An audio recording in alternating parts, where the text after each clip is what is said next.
तो देखिए रेस्पिरेशन के बाद अब हमारा नेक्स्ट टॉपिक जो है वो है ट्रांसपोर्टेशन। इसमें सबसे पहले हमें पढ़ना है ट्रांसपोर्टेशन इन ह्यूमन बीइंग के बारे में और उसके बाद पढ़ना है ट्रांसपोर्ट इन प्लांट के बारे में। ठीक है, तो यहाँ पे सबसे पहले एक्टिविटी दिया हुआ है, इस एक्टिविटी को हम लोग बाद में देख लेंगे, पहले पढ़ लेते हैं। ठीक है ना, तो चलिए शुरू करते हैं। We have seen in previous sections that blood transport food, oxygen and waste material in our bodies. Blood क्या करता है? ट्रांसपोर्ट करता है फूड, ऑक्सीजन और वेस्ट मटेरियल हमारे बॉडी में। In class 9 we learn about blood being a fluid connective tissue. तो आपको ये भी पता है कि ब्लड क्या है? एक फ्लूइड कनेक्टिव टिश्यू है। इसके बाद देखिए ब्लड में क्या क्या होता है। तो blood consist of fluid medium called plasma in which all the cells are suspended. तो ब्लड में दो पार्ट होता है एक्चुअली, एक फ्लूइड वाला पार्ट और एक सेल्स वाला पार्ट। फ्लूइड वाले पार्ट को हम प्लाज्मा कहते हैं और ये सेल्स वाले पार्ट, ये एक दूसरा होता है सेल्स वाला पार्ट। और ये जो सेल्स होते हैं ये इसी प्लाज्मा में सस्पेंडेड रहते हैं, तैरते हुए रहते हैं। ठीक है, प्लाज्मा क्या करता है? ट्रांसपोर्ट करेगा फूड को, कार्बन डाइऑक्साइड को और नाइट्रोजनस वेस्ट को इन डिजॉल्व फॉर्म। तो ये सब चीज़ें प्लाज्मा में ही डिजॉल्व होकर ट्रांसपोर्ट होती हैं, जबकि ये जो आपका ऑक्सीजन होता है वहाँ पे डिजॉल्व होकर नहीं होता है। किसके थ्रू होता है? पढ़ लिया ना हमने, हीमोग्लोबिन के थ्रू। जो हीमोग्लोबिन कहाँ होता है? आरबीसी में। और आरबीसी क्या है? आपके ब्लड का ही एक पार्ट है कि नहीं? सेल्स वाला पार्ट है। Many other substances like salt are also transported by blood. Salt का भी ट्रांसपोर्ट ब्लड के थ्रू होता है। तो अगर इतना सारा चीज़ ब्लड के थ्रू ट्रांसपोर्ट हो रहा है तो हमें क्या जरूरत पड़ेगी? We thus need a pumping organ to push blood around the body. एक पंपिंग ऑर्गन की ज़रूरत पड़ेगी ना, अगर ब्लड के थ्रू ट्रांसपोर्ट हो रहा है तो उसको पुश करने के लिए बॉडी के चारों तरफ, उसको लिए हमें एक पंपिंग ऑर्गन की ज़रूरत पड़ेगी और एक ट्यूब का भी ज़रूरत पड़ेगा जिस ट्यूब के थ्रू वो जाएगा ब्लड। ठीक है, तो a network of tube to reach all the tissues and a system in place to ensure that this network can be repaired if damage. तो आपके ब्लड को ट्रांसपोर्ट करवाने के लिए एक पंपिंग ऑर्गन की ज़रूरत पड़ेगी, नेटवर्क ऑफ ट्यूब की ज़रूरत पड़ेगी और एक ऐसे सिस्टम की भी ज़रूरत पड़ेगी जो क्या करे, अगर कभी ये ट्यूब डैमेज हो जाए ना तो उसको रिपेयर करने के लिए भी आपके शरीर में सिस्टम की ज़रूरत पड़ेगी। ठीक है ना, चलिए। तो अभी तक हमने ब्लड के बारे में क्या देखा कि ब्लड एक फ्लूइड कनेक्टिव टिश्यू है और इसमें दो पार्ट होता है, एक फ्लूइड वाला पार्ट या लिक्विड वाला पार्ट जिसको हम प्लाज्मा बोलते हैं और दूसरा सॉलिड वाला पार्ट जो क्या होते हैं? ब्लड कर्पस्कल्स या ब्लड के सेल्स होते हैं। तो सबसे पहले देखिए प्लाज्मा क्या होता है? It is a yellow colour fluid जिसमें 90% तो पानी ही होता है और 10% कुछ ऑर्गेनिक या इनऑर्गेनिक सब्सटेंसेस पाए जाते हैं। ऑर्गेनिक सब्सटेंस कौन होते हैं? प्लाज्मा में पाए जाने वाले प्रोटीन, उनको हम कहेंगे प्लाज्मा प्रोटीन। क्या कहेंगे? Plasma proteins. और ये एल्बुमिन, ग्लोब्युलिन आपके, यही प्लाज्मा प्रोटीन होते हैं, प्लाज्मा में पाए जाने वाले प्रोटीन्स। और इनऑर्गेनिक में कौन से? मिनरल आयन, अलग अलग तरह के आयन्स पाए जाते हैं आपके प्लाज्मा के अंदर। तो प्लाज्मा क्या है? It is the liquid part of our blood, it is yellow in colour and 90% part of this plasma is water.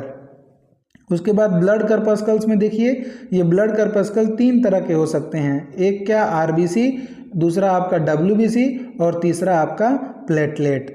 RBC क्या करता है? ये आरबीसी रेड ब्लड सेल्स के अंदर ढेर सारे हीमोग्लोबिन के मॉलिक्यूल भरे हुए रहते हैं और ये हीमोग्लोबिन के मॉलिक्यूल क्या करते हैं? आपके गैसेस के ट्रांसपोर्ट करने में मदद करते हैं। तो ये कैरीज रेस्पिरेटरी गैसेस जैसे कि O2 एंड CO2।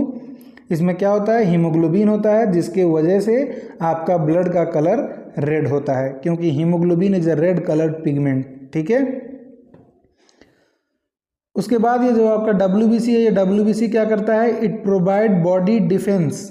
बॉडी का डिफेंस मैकेनिज्म है ये एक तरह का। कैसे डिफेंस प्रोवाइड करता है? हमें सुरक्षा प्रोवाइड करता है by engulfing the germs and producing antibodies. तो एंटीबॉडीज़ बनाता है। एंटीबॉडीज़ क्या होते हैं? ऐसे केमिकल्स होते हैं जो हमारे बॉडी में आने वाले एंटीजेंस को या पैथोजन को डिस्ट्रॉय करने का काम करते हैं। और तीसरा ये आपका है ब्लड प्लेटलेट्स। ये ब्लड प्लेटलेट क्या काम करते हैं? आपके ब्लड के क्लॉटिंग में मदद करते हैं। जो अभी हमने देखा ना कि एक सिस्टम होना जरूरी है जो रिपेयर कर सके, तो ये ब्लड प्लेटलेट उसी सिस्टम का एक हिस्सा है। कि जब डैमेज हो जाएगा तो आपके ब्लड वेसल्स का रिपेयर कराएगा। ठीक है, अब इसके बाद आ जाइए आपके पंपिंग ऑर्गन हार्ट के ऊपर। The heart, our pumping organ the heart, जो कि आपके बॉडी में ब्लड को पंप करने का काम करता है। तो देखिए जो आपका हार्ट होता है ना, इसका साइज आपके फिस्ट के बराबर होता है, लगभग बंद मुट्ठी के। पहले थोड़ा सा इधर हम समझ लेते हैं डायग्राम में, उसके बाद उसे पढ़ेंगे। तो आपके हार्ट में कितने चैम्बर होते हैं बताइए?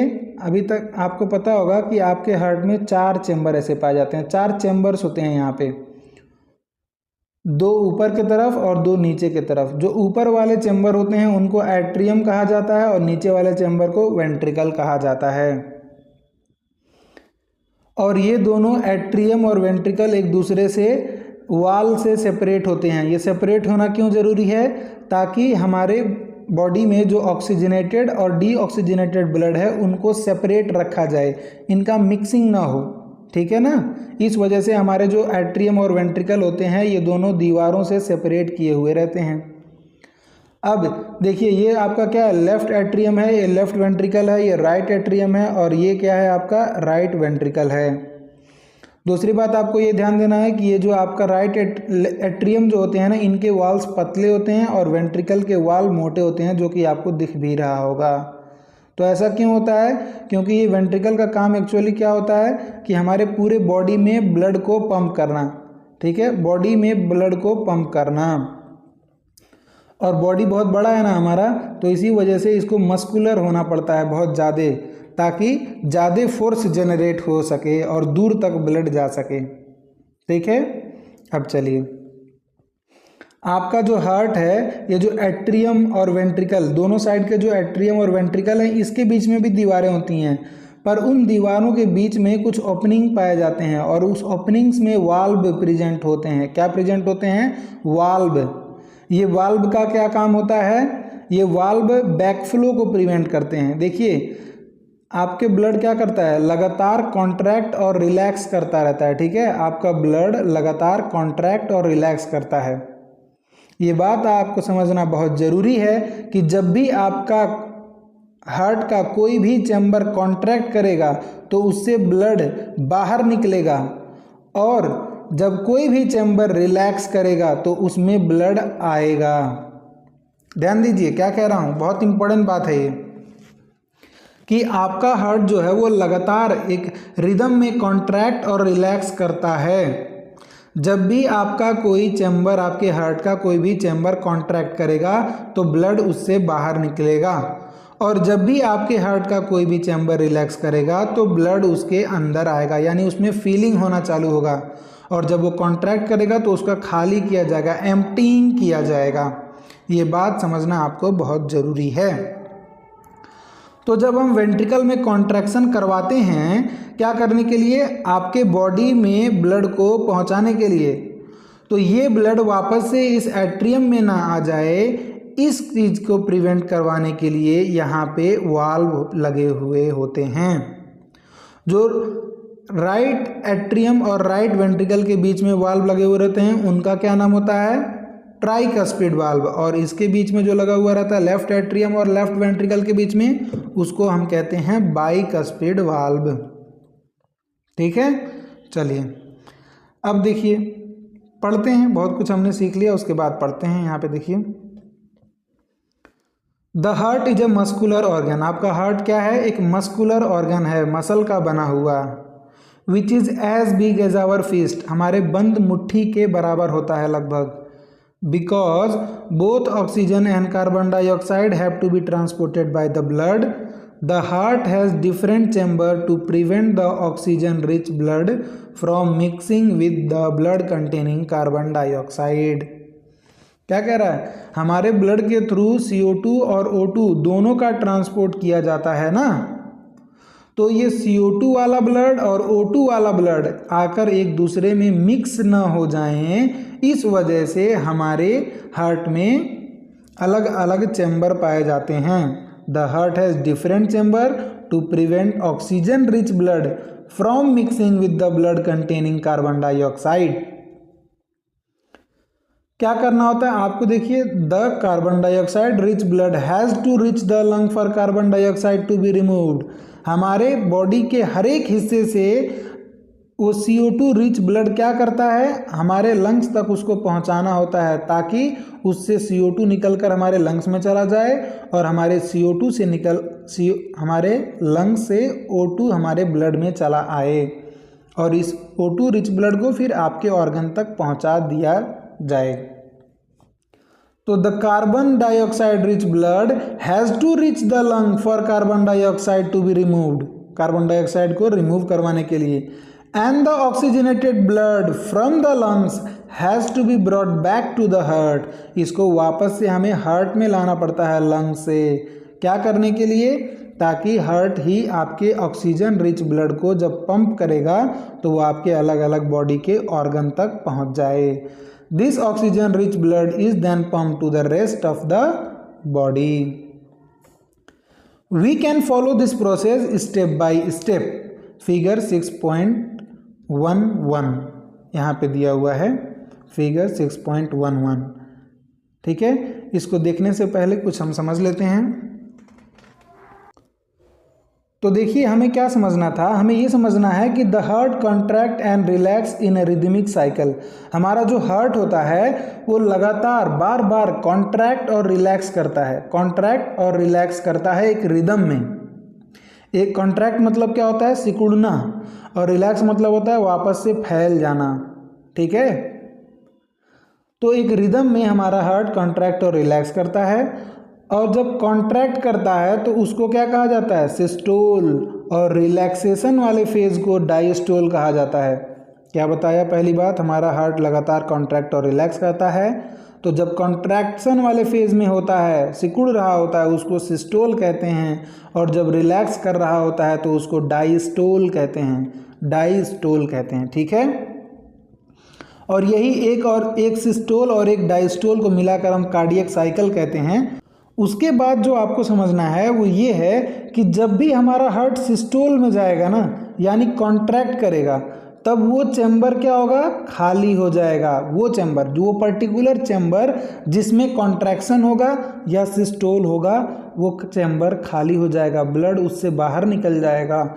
और जब कोई भी चैम्बर डायस्टोल में जाता है यानी रिलैक्स होगा, तो उस चैम्बर में ब्लड अंदर आ जाएगा। जब वो फैलेगा, रिलैक्स होगा, फैलेगा, तो उसमें ब्लड आके भरना चालू हो जाएगा, फीलिंग होगा, ठीक है। देखिए तो होता क्या है, देखिए हमारा जो बॉडी है ना, बॉडी के ऑर्गन्स जो है, मान लीजिए ये हमारे बॉडी के टिश्यूज़ हैं, तो यहाँ टिश्यूज़ में आप जानते हैं कि CO2 लगातार प्रोड्यूस हो रहा होता है, और ये CO2 आता है आपके इन वेन्स के थ्रू। अब ये वेन्स आपके उस CO2 वाले ब्लड को कलेक्ट करती हैं और आपके राइट एट्रियम में लाकर छोड़ देती हैं। तो राइट एट्रियम में जब आती है ना वो, तो राइट एट्रियम आपका उस कंडीशन में क्या होगा बताइए, रिलैक्स हो रहा होगा, रिलैक्स में होगा, रिलैक्स स्टेट में होगा। तो आपके वेना कावा जो हैं, वेन्स जो हैं, ये CO2 रिच ब्लड को लेकर आएंगी। फिर क्या करेगा, ये आपका राइट एट्रियम कॉन्ट्रैक्ट करेगा, तो आपका ब्लड राइट वेंट्रिकल में चला जाएगा, और राइट वेंट्रिकल उस समय रिलैक्स में रहेगा। फिर जब ये भर जाएगा तो राइट वेंट्रिकल कॉन्ट्रैक्ट करेगा और ये पंप कर देगा आपके ब्लड को, कहाँ पर, लंग्स में। और लंग्स में जाके CO2 उस ब्लड से निकल जाएगा लंग्स में, और लंग्स से आपके O2 आ जाएगा उस ब्लड में। अब वो ब्लड ऑक्सीजनेटेड हो जाएगा और वो ब्लड को लेकर आया जाएगा आपके लेफ्ट एट्रियम में। लेफ्ट एट्रियम में कैसे, थ्रू पल्मोनरी वेन्स, ठीक है ना, पल्मोनरी वेन्स लगी हुई रहती हैं आपके लंग्स और लेफ्ट एट्रियम के बीच में। तो आपका अब ऑक्सीजनेटेड ब्लड आता है लेफ्ट एट्रियम में। अच्छा बताओ, जब लेफ्ट एट्रियम में आएगा तो लेफ्ट एट्रियम क्या करेगा, रिलैक्स कर रहा होगा। फिर क्या होगा, जब ये भर जाएगा तो इसमें अब कॉन्ट्रैक्शन चालू होगा। जब ये कॉन्ट्रैक्ट करेगा तब ब्लड इससे लेफ्ट वेंट्रिकल में जाना चालू हो जाएगा। अब लेफ्ट वेंट्रिकल जब कॉन्ट्रैक्ट करेगा तो क्या होगा, ब्लड इस लेफ्ट वेंट्रिकल से बाहर निकलेगा ना, तो बाहर निकल जाता है कैसे, आयोटा के थ्रू, आयोटा के थ्रू। अब ये आयोटा के थ्रू जाएगा और आयोटा बाद में वही आर्टरी बन जाती हैं और ये ऑक्सीजनेटेड ब्लड लेकर जाएंगी आपके पूरे ऑर्गन तक, बॉडी के।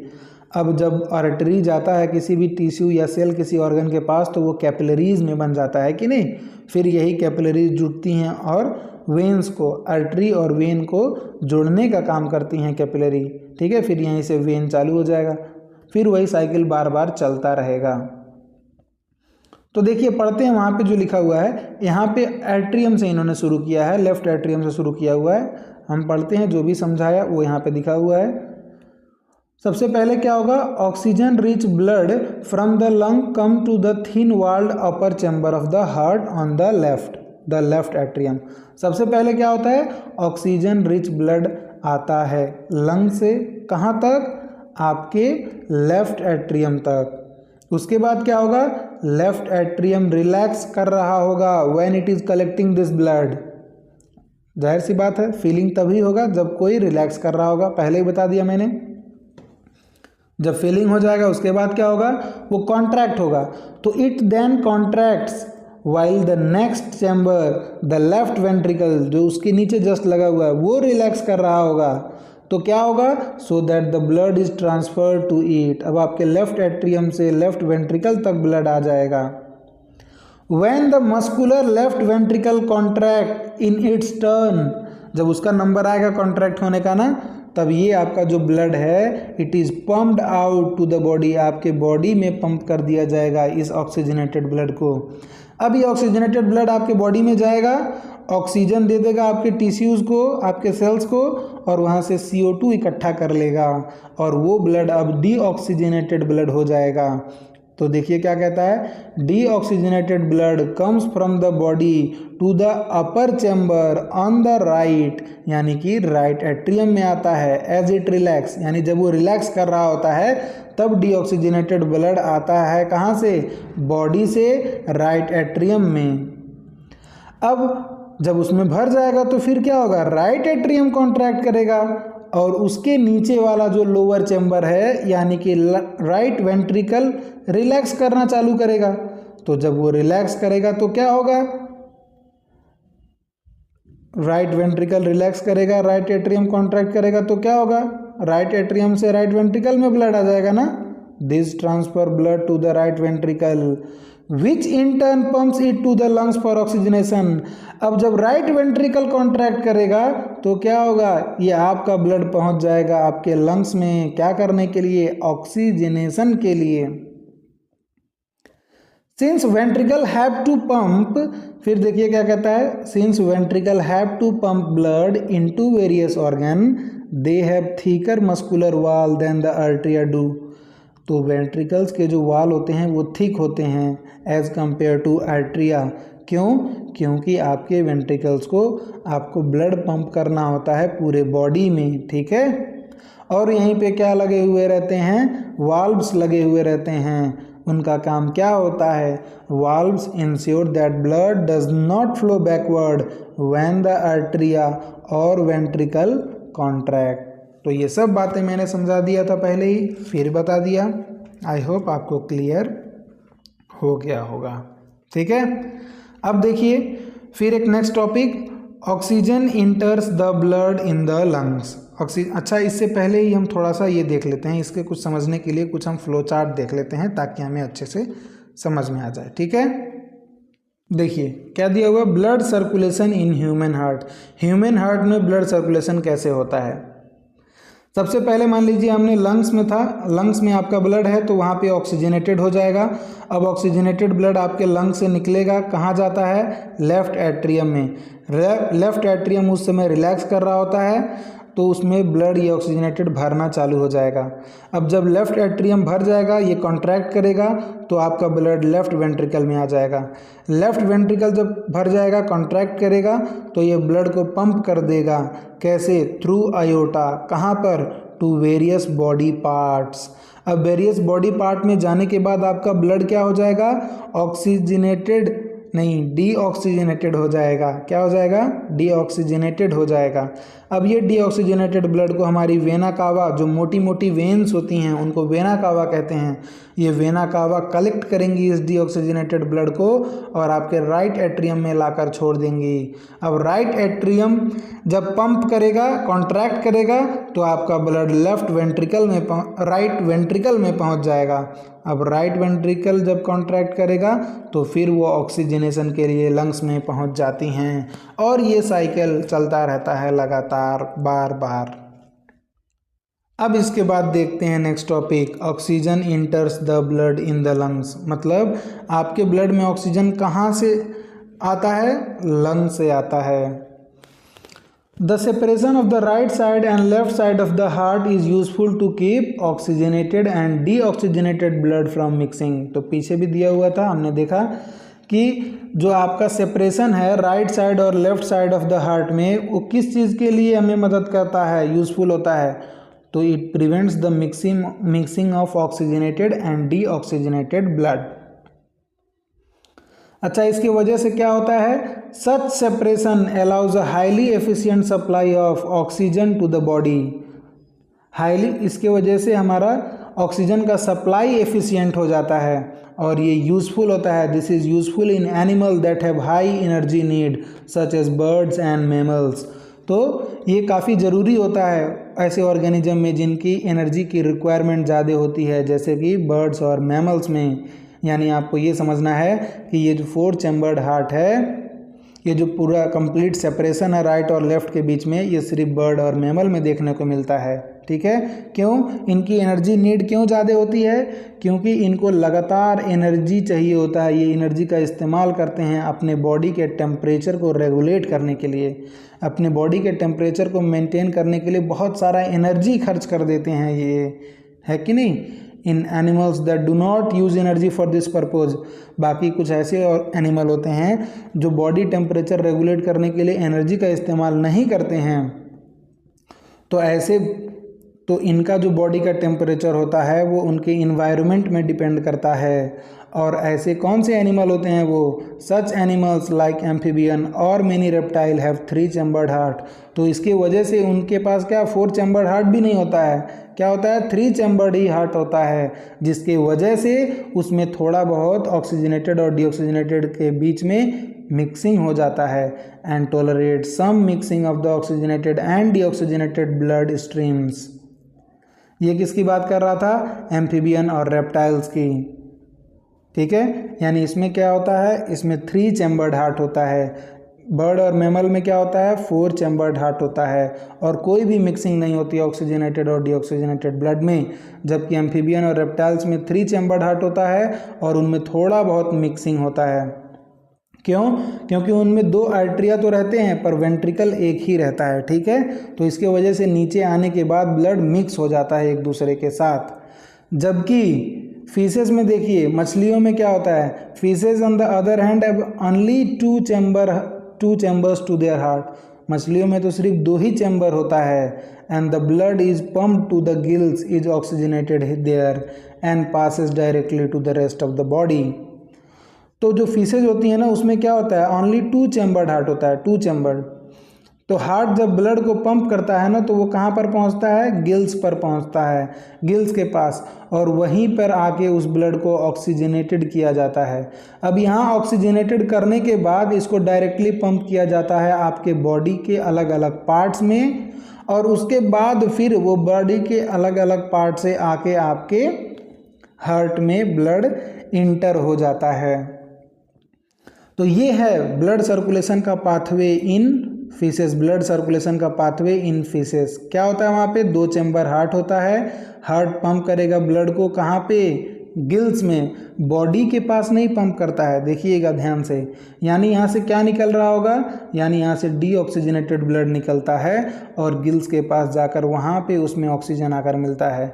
तो वो ब्लड कैसा हो जाता है? वो ब्लड अब ऑक्सीजनेटेड हो जाएगा, यानी ऑक्सीजनेटेड ब्लड जाएगा बॉडी के पास।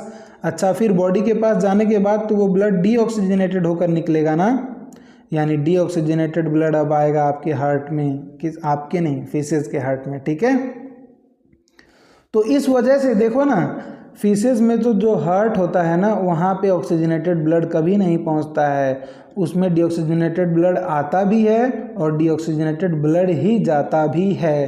तो ये समझना आपको बहुत ज़रूरी है। अगर आप ये बात समझेंगे तभी आपके जो NCERT एग्जाम्पलर में एक MCQ इससे रिलेटेड दिया हुआ है उसको आप सॉल्व कर पाएंगे। अगर ये बात आपको समझ में आती है तभी आप कर पाएंगे, ठीक है। तो क्या कहता है, यही वाली बात मैंने समझाई। Fishes on the other hand have only 2 chamber to their heart and the blood is pumped to the gills, is oxygenated there and passes directly to the rest of the body.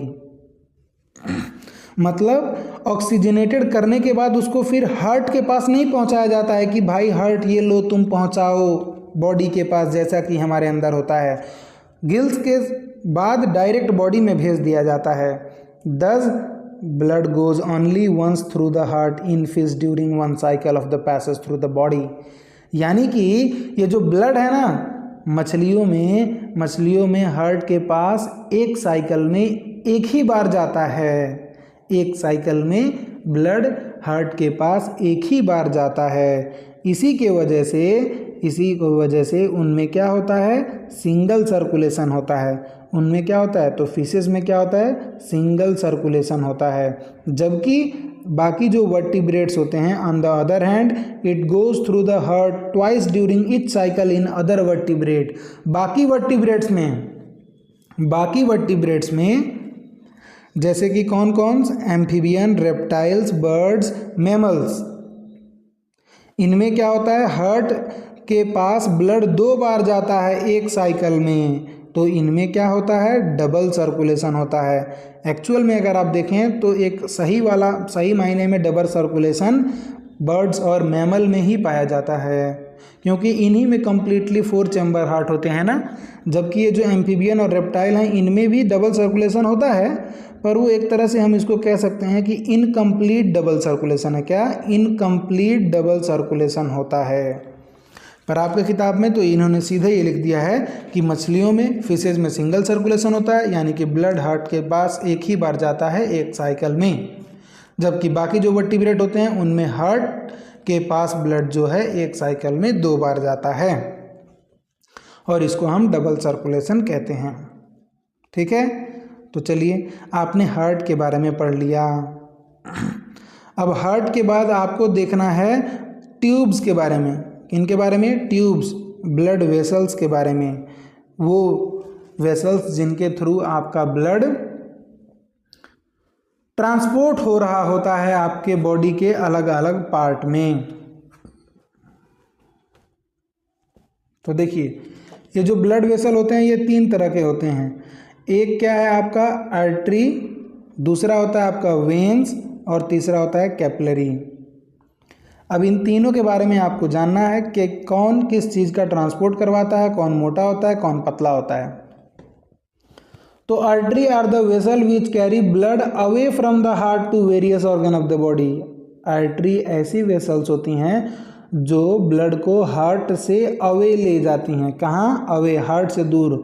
A for artery, A for away, A for artery, A for away, ठीक है। अच्छा, तो अगर heart से blood को दूर लेकर जा रही है आर्टरी, यानी लेफ्ट वेंट्रिकल से लेकर जा रहा है, तो फिर ब्लड तो बहुत प्रेशर से जा रहा होगा, है कि नहीं। तो अगर प्रेशर से जा रहा होगा तो वो आर्टरी अगर पतला होगा, कमज़ोर होगा, तो वो फट नहीं जाएगा। इसी के वजह से ये आर्टरी की जो वॉल्स होती हैं ये थिक होती हैं और इलास्टिक होती हैं, ठीक है।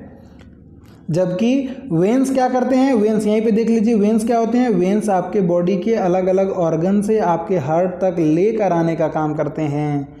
और जब ये ब्लड आपके बॉडी के अलग अलग ऑर्गन से आ रहा होता है ना, तो बहुत प्रेशर में नहीं होता है। तो जब प्रेशर में नहीं आता है तो इसको मोटा होने की कोई ख़ास ज़रूरत तो है नहीं। तो इस वजह से यहाँ के जो वाल्स होते हैं ये थिक नहीं होते हैं बल्कि थिन होते हैं। पर फिर भी यहाँ पे बैकफ्लो ना हो जाए, इसके वजह से यहाँ पे वाल्व्स प्रेजेंट होते हैं। क्या, वेन्स में वाल्व प्रेजेंट होते हैं, ये आपको जानना है।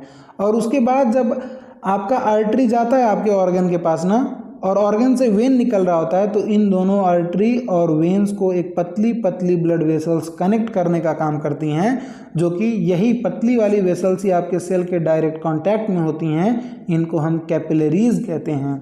तो आपने 3 तरह के ब्लड वेसल के बारे में देखा। सबसे पहला है आर्टरी, जो कि कैरी करती हैं ब्लड को away from the heart to various organ of the body. Since the blood emerge from the heart under high pressure, the arteries have thick elastic wall. जबकि veins क्या करती हैं? Vein collect the blood from different organ and bring it back to the heart. They do not need thick walls. Veins को thick wall की जरूरत नहीं होती है because the blood is no longer under the pressure. Instead उसके जगह पे उनके पास क्या होता है? Valve होता है। Valve क्या करता है? Ensure that the blood flow only in one direction, मतलब बैक फ्लो को प्रिवेंट करता है। सिंपल से वाल्व कहीं पर भी आएगा, बैक फ्लो को प्रिवेंट करने का काम करेगा। उसके बाद ऑन रीचिंग एन ऑर्गन और टिश्यू, जब कोई भी आर्टरी किसी भी ऑर्गन या टिश्यू या सेल के पास जब पहुंचता है तो वो क्या हो जाता है? It divides into smaller and smaller vessels. वो पतला होता जाता है, पतला हो जाता है। ठीक है, क्या करने के लिए? To bring the blood in contact with the all the individual cells, ताकि वो जो वेसल्स में ब्लड है ना, वो सेल्स के कांटेक्ट में आ सकें। इस चीज़ के लिए वो पतला हो जाता है। ठीक है, और ये सबसे पतली ब्लड वेसल्स होती हैं। तो in the smallest vessels have wall which are 1 cell thick and are called capillaries. तो इनका जो वाल होता है ना, उस पर सिर्फ एक ही लेयर की थिकनेस होती है, एक ही सेल की थिकनेस के बराबर होता है, और इनको हम कैपिलरीज कहते हैं। क्या कहते हैं? कैपिलरीज कहते हैं। और इसी के थ्रू होता है आपका exchange of material. Exchange of material between blood and surrounding cell take place across this thin wall. तो कैपिलरी के थ्रू एक्सचेंज होता है मटेरियल्स का between the blood and the tissue. ठीक है, फिर यही कैपिलरीज क्या करती हैं? ज्वाइन करती हैं किसके साथ? वेन के साथ, और ब्लड को पहुंचा देती हैं दूर। किससे? ऑर्गन से दूर, हार्ट के पास। ठीक है, यानी हार्ट है, हार्ट से आर्टरी निकल रहा है, ऑर्गन के पास जा रहा है। हार्ट है, हार्ट से आर्टरी निकल रहा है, ऑर्गन के पास जा रहा है। अब आर्टरी यहाँ पे डिवाइड हो जा रहा है कैपिलरी में, कैपिलरी में यहाँ से वेन्स निकल रही हैं, और ये फिर ब्लड को लेकर आ जा रही हैं हार्ट में, और आपका कैपिलरीज इनको कनेक्ट करने का काम करता है। और इसी कैपिलरी के थ्रू ही होता है इस ब्लड और सेल्स में एक्सचेंज होता है मटेरियल्स का। तो आपने तीनों ब्लड वेसल के बारे में देख लिया। तो आपके एग्जाम में बार बार इन तीनों के बारे में या आर्टरी और वेन के बारे में डिफरेंस पूछा जाता है। तो देखिए, अगर आपसे इन ब्लड वेसल्स के बारे में, आर्टरी और वेन के बारे में डिफरेंस पूछा जाएगा तो आप क्या कहोगे? आर्टरी कैरी करता है oxygenated blood from heart to body part. Exception यहाँ पे एक होता है पल्मोनरी आर्टरी। और वेन्स क्या करती हैं? डीऑक्सीजनेटेड ब्लड को लेकर जाती हैं बॉडी पार्ट से हार्ट की तरफ, एक्सेप्ट पल्मोनरी वेन। इन सब के अलावा ये आपको याद रखना है सिंपली। तो अगर लेकर जा रही हैं हार्ट से अलग अलग बॉडी को पार्ट पे ना ब्लड को डिस्ट्रीब्यूट करने के लिए, तो इनको डिस्ट्रीब्यूटिंग वेसल भी कह दो, या इनको ये कलेक्ट करने का काम कर रही हैं ब्लड को, तो इनको कलेक्टिंग वेसल भी कह सकते हैं हम। ये थिक और इलास्टिक होती हैं, और ये थिन और लेस इलास्टिक होती हैं। इनमें वाल्स नहीं पाया जाता है, इनमें वाल्स पाया जाता है, और ये हमारे बॉडी के अंदर एकदम धंसी हुई रहती हैं, डीप सीटेड। और ये जबकि ऊपर ही देख सकते हो आप वेन्स को, आपके बॉडी के ऊपर ऊपर ही पाई जाती हैं वेन्स। इसके बाद आप देख लीजिए ये प्लेटलेट्स का काम क्या होता है। तो ये मेंटेनेंस करने का काम करते हैं, जो भी डैमेज हो जाता है ना, तो वो प्लेटलेट्स वहाँ पे काम आते हैं। कैसे? देखिए, what happens if this system of tube develops a leak. अगर ये ट्यूब में लीक हो जाए तो क्या होगा? Think about situation when we are injured and start bleeding. तो जब हमें इंजरी हो जाती है तो हमारा क्या ब्लीडिंग होना चालू हो जाता है ना। Naturally the loss of blood from the system has to be minimised. तो अगर ब्लीडिंग चालू हो गया तो इसको रोकना तो पड़ेगा ना, है कि नहीं? नहीं तो पूरा ब्लड आपका चला जाएगा बाहर। In addition leakage would lead to a loss of pressure which would reduce the efficiency of the pumping system. तो अगर ब्लड कम हो जाएगा ना तो ब्लड प्रेशर कम हो जाएगा, और इसकी वजह से जो इफिशियंसी है किस चीज़ की, जो सप्लाई की इफ़िशियंसी है वो कम हो जाएगी, या पंपिंग सिस्टम जो है आपका हार्ट है इसकी इफ़िशियंसी में कमी आ जाएगी। तो इससे प्रिवेंट करने के लिए, to avoid this the blood has platelet cells, हमारे ब्लड में क्या होता है, प्लेटलेट सेल्स होते हैं, और ये क्या करते हैं, आपके ब्लड में सर्कुलेट कर रहे होते हैं। और अगर कहीं पे भी वहाँ पे कट लग जाएगा ना, तो वहाँ पे एक प्लग के रूप में, ऐसे प्लग के रूप में वहाँ पे इकट्ठा हो जाते हैं, और वही क्या करते हैं, क्लॉट बना लेते हैं, क्लॉट बना लेते हैं, जिसकी वजह से क्या हो जाता है, आपका लीकेज रुक जाता है। ठीक है, तो वही कह रहा है कि यहाँ पे क्या, to avoid this the blood has platelet set will circulate around the body and plug this leaks by helping to clot the blood at this point of injury. जहाँ पे भी इंजरी होगा वहाँ पे ब्लड क्लॉट फॉर्मेशन करवा देगा, clot formation करवा देगा। ठीक है, चलिए तो देखिए इसके बाद जो है आपका दिया हुआ है लिम्फ के बारे में। तो लिम्फ क्या होता है, देखिए जैसे आपका ब्लड है ना, ऐसा ही एक फ्लूइड आपके बॉडी में एक और पाया जाता है, उसको हम क्या कहते हैं, लिम्फ कहते हैं। बस कुछ थोड़ा बहुत फ़र्क होता है, एक्चुअली ये ब्लड ही बाद में लिम्फ बना देता है, ब्लड से ही लिम्फ बनता है। कैसे, मैं बताता हूँ। जब आपके ब्लड वेसल्स आपके टिश्यूज़ तक जा रहे होते हैं ना, तो वहाँ पे वो कैपिलरी के फॉर्म में डिवाइड कर जाते हैं। तो ये कैपिलरी बहुत, इसका दीवार बहुत पतला होता है, और वहाँ पे कैपिलरी में छोटे छोटे छेद भी पाए जाते हैं। ठीक है, तो क्या होता है कि वहाँ सेल्स के पास, ये मान लीजिए सेल्स है, ये ढेर सारे सेल्स बने हुए हैं यहाँ पे।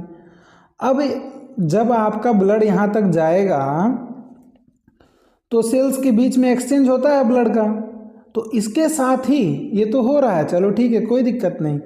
इन पोर्स के थ्रू थोड़ा बहुत प्लाज्मा, कुछ प्लाज्मा जो लिक्विड पार्ट है आपके ब्लड का, और प्लाज्मा में जो चीज़ें घुल जाती हैं, वो कुछ चीज़ें जो प्लाज्मा में घुली हुई हैं, वो चीज़ें जो सॉल्युबल हैं प्लाज्मा में, इसी प्लाज्मा के साथ बाहर निकल कर आ जाती हैं और इन टिश्यूज़ के बीच में फंस जाती हैं। ठीक है, इसी फ्लूइड को जो बाहर निकल गया, ब्लड कैपिलरी से बाहर निकलकर टिश्यूज़ के बीच में आ गया, यहाँ पे सब भर गया, उसी को हम क्या कहते हैं, टिश्यू फ्लूइड कहते हैं, टिश्यू फ्लूइड, या दूसरा नाम लिम्फ। अब क्या होता है, अब जैसे ही आपके ब्लड के सप्लाई के लिए ब्लड वेसल है ना, ऐसे ही इन लिम्फ को भी फिर वापस लेकर आना होता है ना, आपके इस ब्लड सर्कुलेशन में वापस लेकर आना होता है। नहीं तो अगर ऐसे ही ब्लड का नुकसान होता रहा तब तो दिक्कत हो जाएगी ना। ठीक है, तो इसी वजह से यहाँ पे क्या प्रेजेंट होता है, यहाँ पे लिम्फेटिक कैपिलरी प्रेजेंट होते हैं, और ये लिम्फेटिक कैपिलरीज मिलकर फिर बाद में जाके लिम्फेटिक वेसल्स बना देते हैं, और ये लिम्फेटिक वेसल्स बाद में जाएंगे फिर बड़ी बड़ी वेन्स में मिल जाएंगे, और ये वेन्स कहाँ जाता होगा, ये आपके हार्ट में जाकर खुल जाएगा, और आपके इस लिम्फ को फिर हार्ट में डाल दिया जाता है। अब जब हार्ट में पहुँच गया तो यानी आपके ब्लड में आकर मिल जाएगा वो। ठीक है, तो सिंपल सी कहानी है।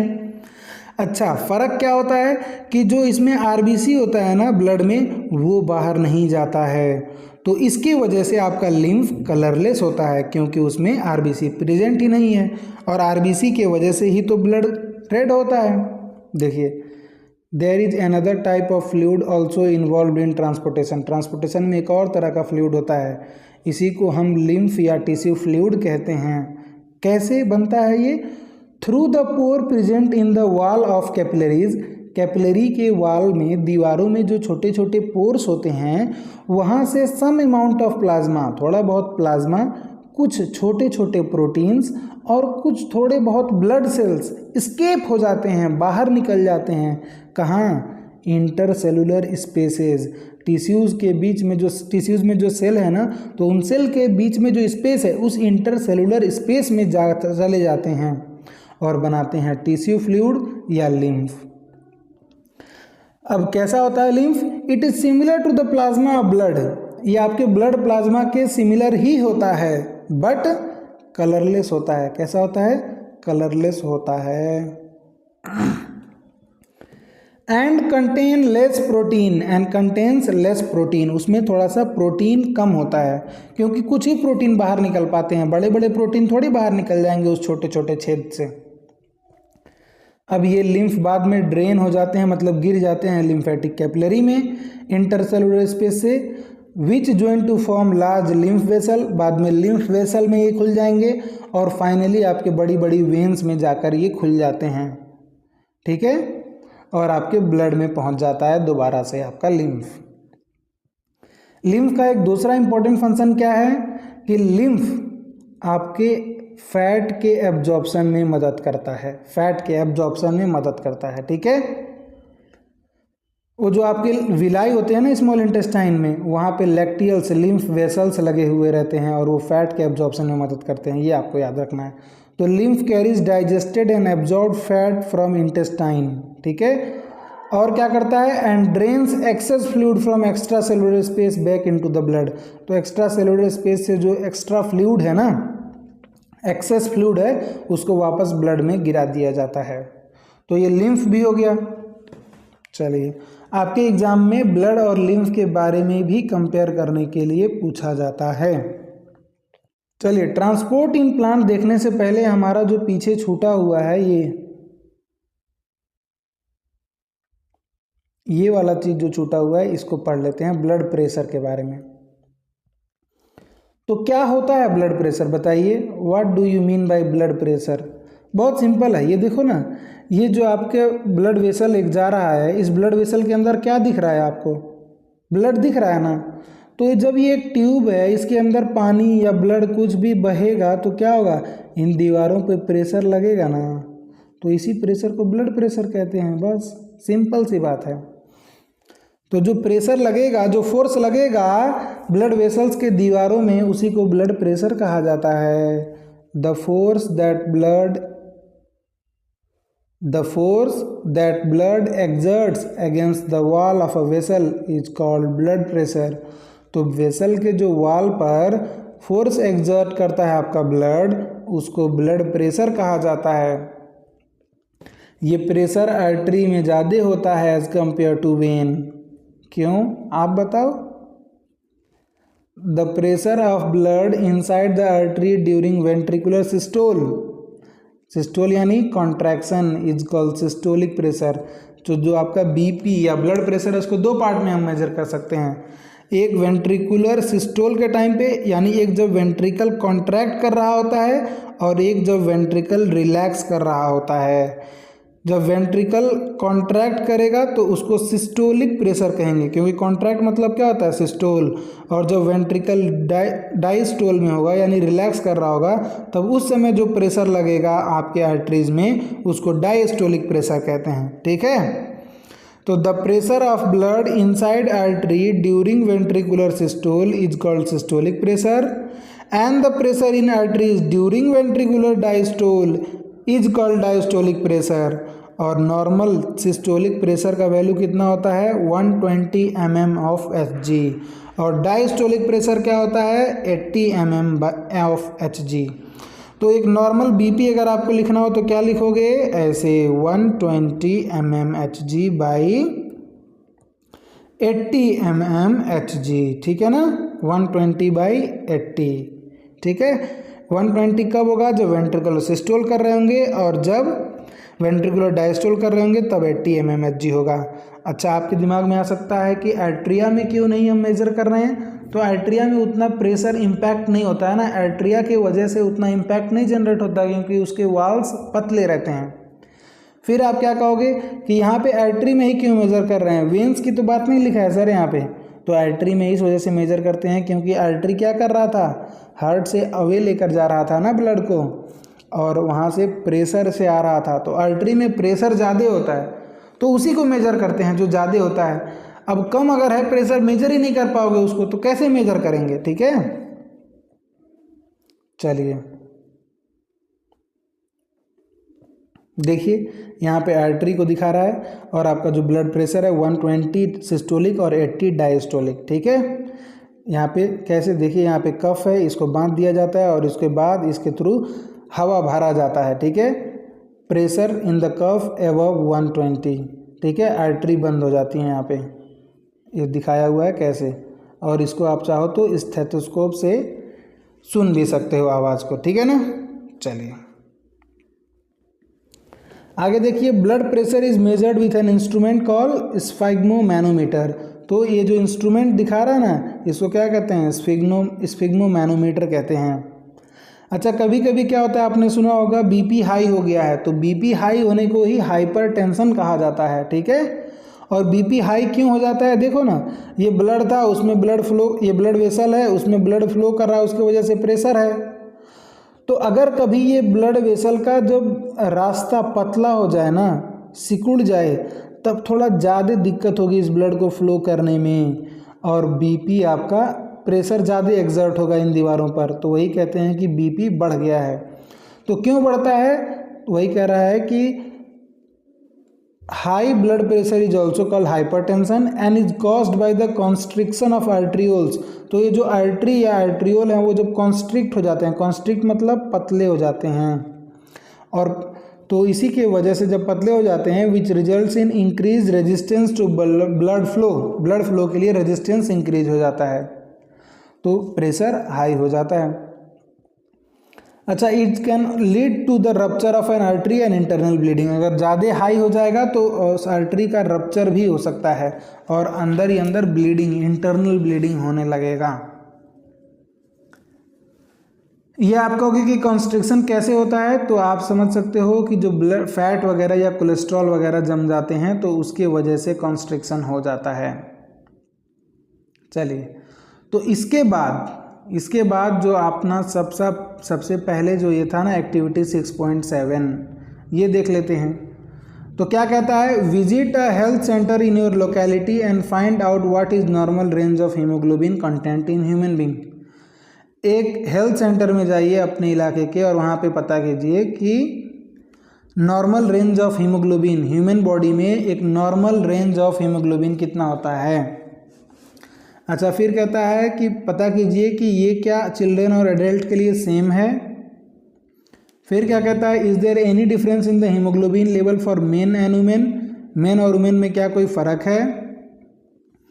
फिर क्या कहता है कि एक वेटेरिनरी क्लिनिक जाइए, मतलब जानवरों के क्लिनिक पे जाइए और वहाँ पर पता कीजिए कि range of haemoglobin content in animal like buffalo और काऊ, तो गायों भैंसों में कितना हीमोग्लोबिन होता है, इसको भी मेज़र कीजिए। अच्छा, फिर कह रहा है कि ये कंटेंट जो होता है ये काल्व्स, मेल एंड फीमेल एनिमल में कैसा होता है, इसको कंपेयर कीजिए। और जो आपको देखा मेल और फीमेल ह्यूमन बीइंग में, और तो उसका एनिमल के साथ कंपेयर कीजिए और देखिए कि वो आपको क्या डिफरेंस देखने को मिल रहा है और क्या इस डिफरेंस का आप रीज़न दे सकते हो, एक सही एक्सप्लेनेशन दे सकते हो। तो बिल्कुल देख सकते हैं हम, क्यों नहीं देख सकते। तो देखिए क्या लिखा हुआ आगे, activity 6.7 ask us to visit a local health centre, और वहाँ पे हमें फाइंड करने के लिए कहता है कि normal range of haemoglobin in human या फीमेल्स में या चाइल्ड में। और उसके बाद कह रहा है कि the activity also wants to visit veterinary clinic and find the haemoglobin in value in other animals. तो देखिए करते हैं।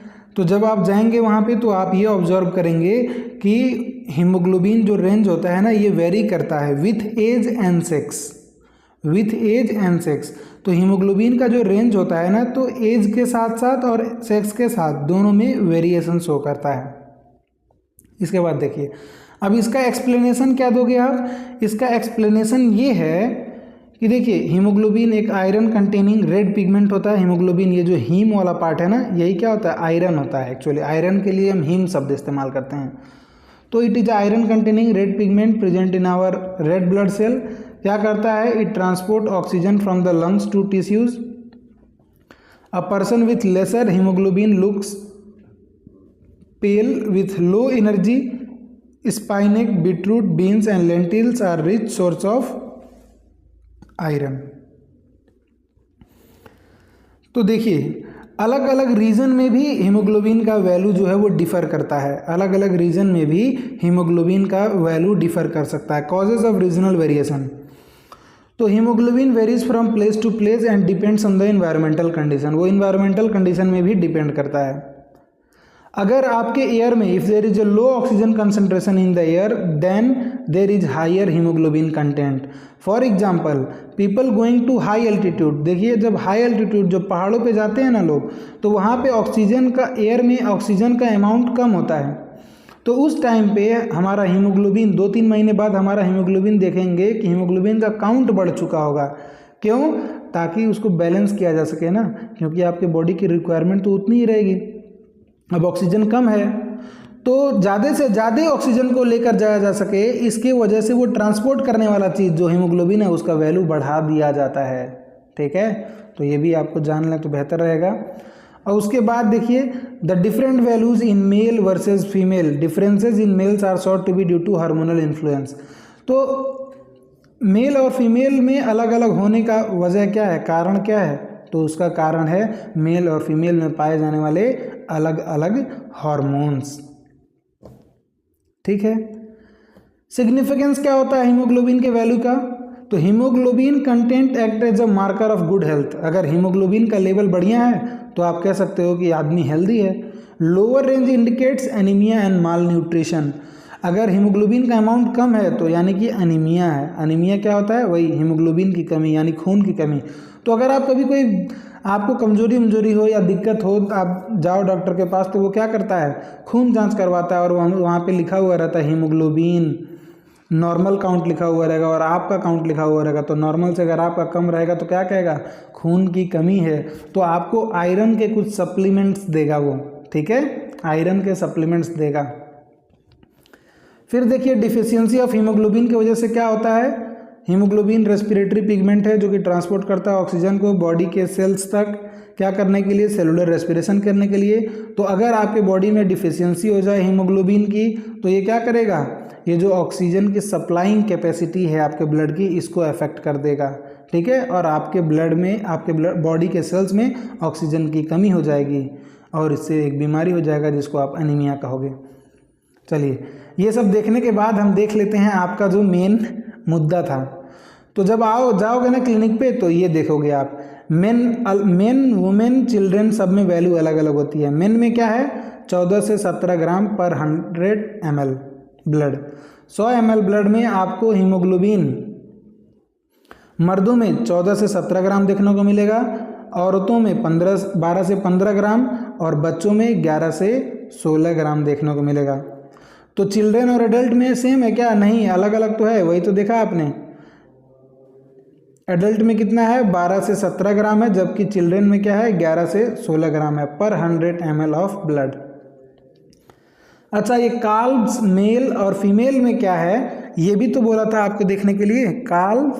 काल्फ मतलब वो गाय का जो बच्चा होता है, बछड़ा होता है, उसको काल्फ कहते हैं। मेल और फीमेल एनिमल में क्या वैल्यू है, तो इन सब में भी आप ये देखोगे। अब देखो, इसका वैल्यू याद करना सबका अलग अलग, कोई मुझे नहीं लगता कि कोई समझदारी वाली बात है। ठीक है, पर हाँ आप इतना याद रख, इतना तो जरूर आपको पता होना चाहिए कि इन तीनों में उसका वैल्यू, हीमोग्लोबिन का वैल्यू अलग अलग होगा। ठीक है, और अगर सबका एक नॉर्मल एक रेंज आप याद करना चाहो तो ये कह सकते हो कि the normal level of haemoglobin in animals like buffalo और काउ इज 10.4 to 16.4 ग्राम पर 100 ml ऑफ ब्लड, पर 100 ml ऑफ ब्लड। और दूसरी बात कि हीमोग्लोबिन का जो कंटेंट होता है वो काल्व्स में ज़्यादा होता है as compare to their male and female animals. ठीक है ना। फिर देखिए क्या कहता है, ये कह रहा था ना कि जो जानवरों में था और जो इंसानों में था उसके बारे में हीमोग्लोबिन का जो काउंट है उसको कंपेयर करने की कोशिश कीजिए। तो जब आप कंपेयर करेंगे तो यही देखेंगे कि जो हीमोग्लोबिन का लेवल होता है ना वो इंसानों में ज़्यादा होता है as compare to the animal. अब फिर कहता था कि क्या इस डिफरेंस को आप एक्सप्लेन कर सकते हो, तो बिल्कुल कर सकते हैं। क्यों, ऐसा क्यों है? क्योंकि ह्यूमन बॉडी को क्या ज़्यादा ऑक्सीजन चाहिए होता है, एनर्जी रिक्वायरमेंट उनका ज़्यादा है अलग अलग बायोलॉजिकल फंक्शंस को परफॉर्म करने के लिए। इस वजह से क्या है, हमारे अंदर जानवरों के कंपैरिजन में हीमोग्लोबिन का वैल्यू ज़्यादा होता है। तो मैंने पूरा एक्टिविटी आपको एकदम डिटेल में और उससे रिलेटेड जो भी पॉइंट्स थे सब समझा दिया। ठीक है ना। चलिए, ये एक्चुअली अलग से मुझे बताना था, यहाँ पे सिर्फ क्वेश्चंस को ही मुझे बताना था, पर ठीक है पूरा बता दिया, कोई बात नहीं, बढ़िया है। कि आपका ट्रांसपोर्ट इन ह्यूमन बीइंग खत्म होता है और हम पढ़ेंगे ट्रांसपोर्ट इन प्लांट्स के बारे में, ठीक है। तो we have discussed earlier how plant take in simple compound such as CO2 and photosynthesize energy stored in their chlorophyll containing organ namely leaves. तो हमने देख लिया कि प्लांट ये CO2 कैसे लेता है और उसको फोटोसिंथेसिस करके कैसे उसको अपने पत्तों में स्टोर कर लेता है। The other kind of raw material needed for building plant body will also have to be taken up separately. तो ऐसा तो है नहीं कि सिर्फ CO2 चाहिए प्लांट को, और भी चीज़ों तो चाहिए होता है ना, और भी चीज़ें चाहिए होता है। For plants the soil is the nearest and richest source of raw material like nitrogen, phosphorus and other mineral. तो प्लांट के लिए जो सबसे नज़दीकी और richest source of raw material होता है वो क्या होता है? मिट्टी होता है। क्या क्या पाया जाता है वहाँ पे? नाइट्रोजन पाया जाता है, फॉस्फोरस पाया जाता है और बहुत सारे मिनरल पाए जाते हैं। तो प्लांट यही मिट्टी से ही ले लेता है, ठीक है। कैसे लेता है? The absorption of this substances therefore occur through the part in contact with the soil namely root. तो रूट, प्लांट के जो रूट होते हैं वो इस सोइल में ही तो कांटेक्ट में होते हैं सोइल के, तो रूट के थ्रू इनका एब्जॉर्प्शन कर लिया जाता है। If the distance between soil contacting organ यानी कि root, if the distance between root and chlorophyll containing organ are small, यानी उसके रूट और लीफ में अगर डिस्टेंस छोटा हो तो energy and raw material can easily diffuse to all part of the plant body. यानी अगर प्लांट छोटा हो अर्थात प्लांट के रूट और लीफ के बीच में दूरी कम हो तो इन रॉ मटेरियल्स का ट्रांसपोर्ट या एनर्जी का ट्रांसपोर्ट तो हम डिफ्यूजन से ही करा सकते हैं, डिफ्यूजन से ही करा सकते हैं। But if this distances become large because of changes in plant body design, अगर प्लांट का बॉडी का डिजाइन बदल जाए यानी कि वो बहुत बड़ा हो जाए, ठीक है, डिस्टेंस ज़्यादा हो जाए, तब diffusion process will not be sufficient to provide raw material in leaf and energy in root. तो क्या होगा? तो वो रॉ मटेरियल मिट्टी से लीफ तक डिफ्यूजन से नहीं पहुंच पाएगा और लीफ से एनर्जी रूट तक नहीं पहुंच पाएगा डिफ्यूजन से। उसके लिए हमें क्या करना पड़ेगा? A proper system of transportation is therefore essential in such situation. तो कहना ये चाहता है कि शॉर्ट डिस्टेंस अगर ट्रांसपोर्ट करना है तो वो डिफ्यूजन से ही हो जाता है प्लांट में, पर अगर लॉन्ग डिस्टेंस ट्रांसपोर्ट करना है, अगर वो कब करना होता है लॉन्ग डिस्टेंस ट्रांसपोर्ट? बड़े बड़े जो ट्री होते हैं उनमें, तो उनके लिए तो हमें ट्रांसपोर्टेशन सिस्टम की ज़रूरत पड़ती है। A system of transportation is therefore essential in such situations. देखिए क्या कहता है, energy need differ between different plant body design. अलग अलग प्लांट में एनर्जी रिक्वायरमेंट अलग अलग होता है ना। प्लांट क्या करते हैं? They do not move and plant body have a large proportion of dead cell in many tissues. Plant सबसे पहली बात तो मूव नहीं करता है, दूसरी बात प्लांट के बॉडी में डेड सेल्स का अमाउंट बहुत ज़्यादा होता है। इसके वजह से जो प्लांट होते हैं ना उनका एनर्जी नीड जो होता है वो कम होता है as compare to animal. Animal तो चलता है, तो चलते फिरने के लिए भी क्या चाहिए होता है? एनर्जी चाहिए होता है। तो प्लांट चलते फिरते नहीं है और उनमें डेड सेल्स का अमाउंट थोड़ा ज़्यादा होता है, इस वजह से एनिमल के कंपैरिजन में उनका एनर्जी नीड जो होता है वो थोड़ा कम होता है। और इसके वजह से अगर थोड़ा बहुत स्लो वाला ट्रांसपोर्ट सिस्टम भी हो ना तो भी कोई दिक्कत नहीं है। The distance over which transport system have to operate however can be very large in plant such as very tall tree. तो ये ट्रांसपोर्ट सिस्टम जो होता है हमारे कंपैरिजन में तो बहुत बड़ा भी हो सकता है। किस में बड़ा होता है? बड़े बड़े जो प्लांट होते हैं वेरी टॉल ट्रीज, उनमें तो हमारे कंपैरिजन में ट्रांसपोर्ट सिस्टम बहुत बड़ा होता है। अब इंसान तो मेनली 5 फीट 6 फीट 7 फीट का होता है, पर पेड़ तो 100 फीट के होते हैं ना, तो 100 फीट के ऊपर तक भी पानी का ट्रांसपोर्ट करना ज़रूरी है, तो उनका ट्रांसपोर्ट सिस्टम तो बहुत बड़ा है कि नहीं। देखिए plant transport system will move energy stores from leaf and raw material from the root। Plant में क्या होता है? प्लांट में खाना कहाँ बनता है? लीफ में बनता है ना। तो उस लीफ को हमें ट्रांसपोर्ट करना होता है एनर्जी को, यानी फूड या एनर्जी को, कहाँ तक, रूट तक, क्योंकि रूट में खाना नहीं बन रहा है और रूट एब्जॉर्ब कर रहे हैं वाटर मिनरल, तो उस वाटर मिनरल या अर्थात रॉ मटेरियल को ट्रांसपोर्ट करना होता है रूट से लीफ तक। ठीक है।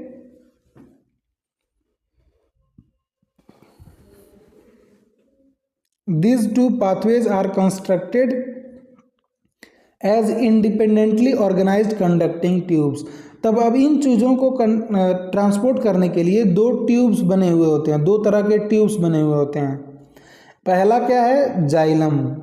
जाइलम एक ट्यूब है, ठीक है। ये क्या करता है, it moves water and mineral obtained from the soil. और दूसरा वाला जो ट्यूब है आपका क्या है, फ्लोएम है। तो ये फ्लोएम क्या करता है, it transport products of photosynthesis from leaves, यानी कि जहाँ से वो बनता है, where they are synthesised to the other part of the plant.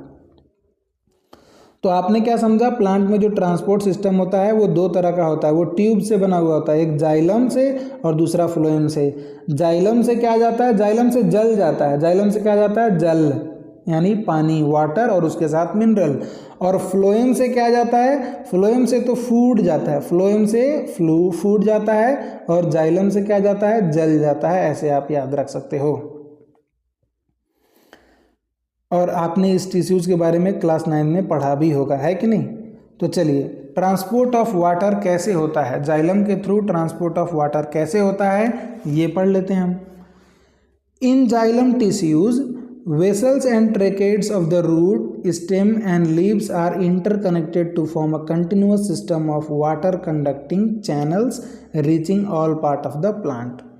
तो देखिए, सबसे पहली बात कि ये जो जाइलम होता है ना, ये आपके रूट, स्टेम, ये रूट हो गया, ये स्टेम हो गया, और इससे जो लीफ रहेगा, इन सभी में ये जाइलम और फ्लोएम दोनों, जाइलम और फ्लोएम दोनों प्रेजेंट रहते हैं। पर हम पहली बात कर रहे हैं जाइलम की।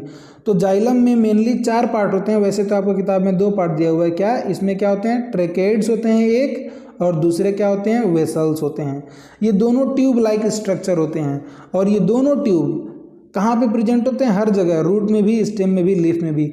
और ये पूरे के पूरे कनेक्टेड होते हैं एक दूसरे के साथ, इंटर कनेक्टेड होते हैं, ठीक है, इंटर कनेक्टेड होते हैं। वही बात बता रहा है आपको कि रूट, स्टेम और लीव्स में जो होते हैं इंटर कनेक्टेड होते हैं, इंटर कनेक्ट होकर एक continuous system of water conducting channel बनाते हैं, जो कि अलग अलग पार्ट तक पहुंचता है। अब रूट्स में क्या होता है, रूट से ही तो एब्जॉर्ब किया जाएगा पानी को, क्योंकि पानी के कांटेक्ट में कौन है, रूट के ही तो सेल्स हैं। At the roots cell in contact with the soil actively take up ion. तो आयंस को सबसे पहले पानी का ट्रांसपोर्ट कैसे होगा, अब आप समझेंगे। तो पानी का ट्रांसपोर्ट देखिए, ये रूट है, ये आपका स्टेम है, ये आपका रूट है। तो यहाँ पे ढेर सारा आयंस प्रेजेंट होता है मिट्टी में, पानी में, वाटर सॉल्यूशन में, है कि नहीं। तो सबसे पहले एनर्जी का इस्तेमाल करके इन आयंस को हम क्या करते हैं, इन आयंस को लेकर आ जाते हैं रूट के सेल्स में आपके।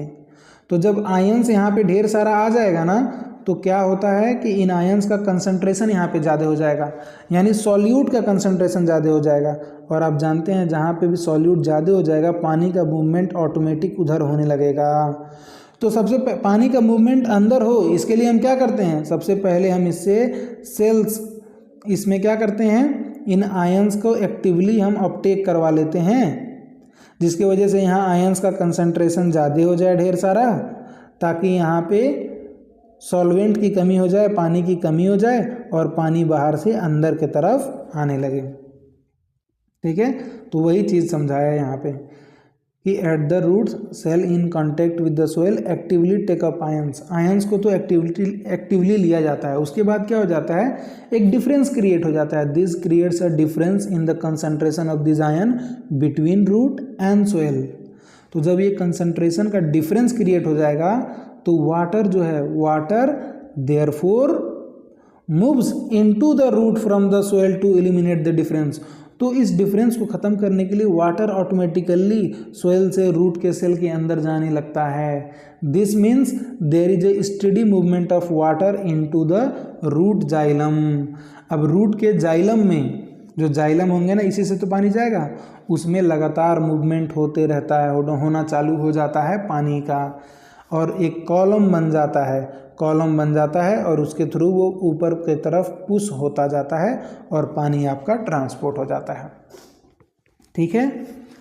However, this pressure is itself is unlikely to be enough to move water over the heights that we commonly see in plants.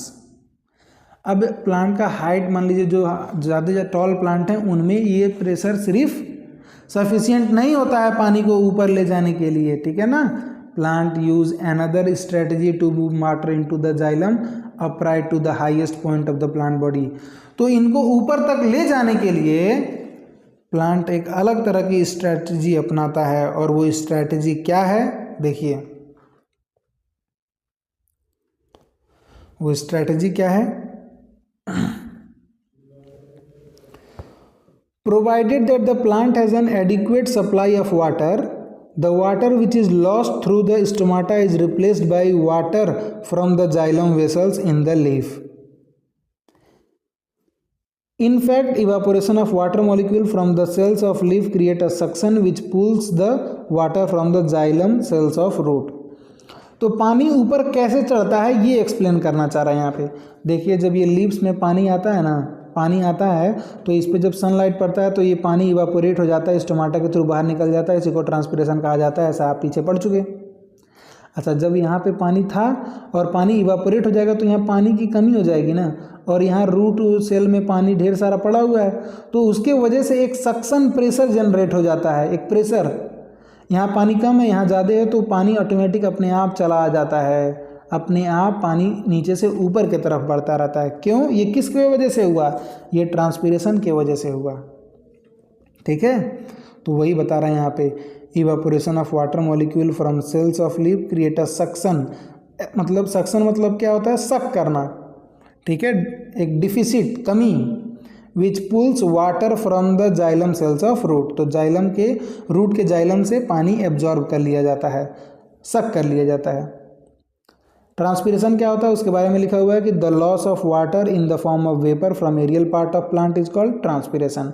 तो ये जो एरियल मतलब जो भी प्लांट का पार्ट हवा में है, ये पूरा का पूरा पार्ट, यहाँ से पानी का वेपर के फॉर्म में निकलना, इसी को हम ट्रांसपिरेशन कहते हैं, जो कि स्टोमाटा के थ्रू होता है। अब मेनली वैसे तो पानी कहीं से भी लॉस हो सकता है, पर मेनली वो लीफ के थ्रू ही होता है। ठीक है ना, मेनली लीफ के थ्रू ही होता है। तो ये क्या दिया हुआ है? Movement of water during transpiration in a tree. तो वाटर वेपर के फॉर्म में जैसे जैसे निकलेगा तो एक सक्शन प्रेशर जनरेट होगा और पानी नीचे से ऊपर की तरफ चढ़ता जाएगा। तो फिर आप क्या कह सकते हो? Thus transpiration helps in absorption and upward movement of water and mineral dissolve in it from root to the leaf. तो रूट से लीफ तक पानी का पहुंचाना, पानी और मिनरल्स के पहुंचाने में कौन मदद करता है? आपका ट्रांसपिरेशन मदद करता है। तो ट्रांसपिरेशन वैसे तो एक नुकसान वाला प्रोसेस है, नुकसान क्योंकि लॉस हो जा रहा है पानी का, पर उसका कुछ फ़ायदा भी होता है। और सबसे पहला फ़ायदा वो क्या है कि वो मदद करता है upward movement of water and minerals में। उसके बाद दूसरा बेनिफिट क्या है? It also helps in temperature regulation. Temperature को रेगुलेट करने में भी मदद करता है। जब पानी यहाँ से निकलता है ना तो वहाँ पे कूलिंग इफेक्ट वो प्रोवाइड करवाता है। ठीक है, तो टेम्परेचर को रेगुलेट करने में भी मदद करता है। अच्छा आप कहोगे तो ये था क्या? एडवांटेज ऑफ ट्रांसपिरेशन एक तरह से, जो कि एग्जाम में आपके पूछा गया है, PYQ है, इसीलिए मैंने येलो से मार्क कर दिया है। फिर उसके बाद एक चीज़ आपको समझना है कि ये देखिए इवापोरेशन वाला चीज़ तो रात में तो नहीं होता होगा ना, दिन में ही होता होगा, क्योंकि सनलाइट तो सिर्फ दिन में है। तो रात में पानी का ट्रांसपोर्ट कैसे होता है? तो रात में पानी का ट्रांसपोर्ट जो होता है ना, वो रूट प्रेशर के वजह से होता है। किसके वजह से होता है? रूट प्रेशर के वजह से होता है। और जबकि दिन में मेनली ट्रांसपिरेशन की वजह से होता है। ट्रांसपिरेशनल पुल उसको कहते हैं। क्या कहते हैं? ट्रांसपिरेशन की वजह से पानी खींच जाता है ऊपर की तरफ ना, तो उसको ट्रांसपिरेशन पुल कहते हैं। तो वही चीज़ लिखा हुआ है यहाँ पे, the effect of root pressure in transport of water is more important at night. During the day when stomata are open, transpiration pull become the major driving force in the movement of water in xylem. तो दिन के समय में movement of water के लिए ट्रांसपिरेशनल पुल responsible है, जबकि रात के समय में वाटर के ट्रांसपोर्ट करने के लिए रूट प्रेशर रेस्पॉन्सिबल है। यही आपको याद रखना है। ट्रांसपोर्ट ऑफ वाटर देखने के बाद अब देखते हैं transport of food and other substances. So far we have discuss the transport of water and minerals in plant. Water और मिनरल का ट्रांसपोर्ट हमने देख लिया ना। Now let us consider how the product of metabolic processes, metabolic process जो आपके अंदर plant के अंदर होते हैं और मेनली फोटोसिंथेसिस, उसका जो प्रोडक्ट है वो लीफ से यानी कि जहाँ बनता है और बाकी पार्ट तक जहाँ उसकी ज़रूरत होती है कैसे जाता है। ठीक है, तो this transport of soluble product of photosynthesis is called translocation and it occurs in the part of vascular tissue known as phloem. तो ये जो फोटोसिंथेसिस का प्रोडक्ट होता है इसका ट्रांसपोर्ट होना लीफ से बाकी पार्ट ऑफ प्लांट तक, ठीक है, उसको हम ट्रांसलोकेशन कहते हैं। और ये कैसे होता है? आपके वैस्कुलर टिश्यू से ही होता है जिसका नाम फ्लोएम है। अच्छा, इसके साथ साथ फोटोसिंथेसिस के प्रोडक्ट के साथ साथ phloem also transport amino acid and other substances. तो besides product of photosynthesis, phloem also transport amino acid and other substances. These substances are especially delivered to the storage organ of root, fruit and seeds and growing organ। तो इन चीज़ों को कहाँ तक transport किया जाता है? Mainly storage organs तक किया जाता है ट्रांसपोर्ट। जो रूट, फ्रूट, सीड और ग्रोइंग ऑर्गन होते हैं वहाँ तक इसको ट्रांसपोर्ट किया जाता है। तो translocation of food and other substance take place in sieve tube with the help of adjacent companion cell both in upward and downward direction. तो देखिए, जाइलम तो हमने देख लिया था कि जाइलम में ट्यूब होते हैं दो तरह के। तो फ्लोएम में क्या होते हैं? फ्लोएम में भी दो तरह के सेल्स होते हैं। एक क्या होते हैं? एक क्या आपके सीव वाले ट्यूब होते हैं, मतलब छेदा। सीव मतलब होता है छेद, यहाँ पे छेद छेद प्रेजेंट रहते हैं तो उसकी वजह से हम उनको सीव ट्यूब कहते हैं। और इसी सीव ट्यूब के बगल में कुछ सेल्स प्रेजेंट होते हैं जिनको हम कंपेनियन सेल बोलते हैं। ठीक है, तो फ्लोएम का स्ट्रक्चर कुछ इस तरीके से होता है कि उसमें बीच में एक सीव ट्यूब रहेगा और किनारे ढेर सारे कंपेनियन सेल रहते हैं। अब यही सीव ट्यूब और कंपेनियन सेल मदद करते हैं आपके ट्रांसलोकेशन में, यानी फूड के ट्रांसपोर्ट में।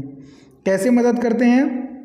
देखिए, इसी सीव ट्यूब के तरह थ्रू आपका खाना जाता रहता है।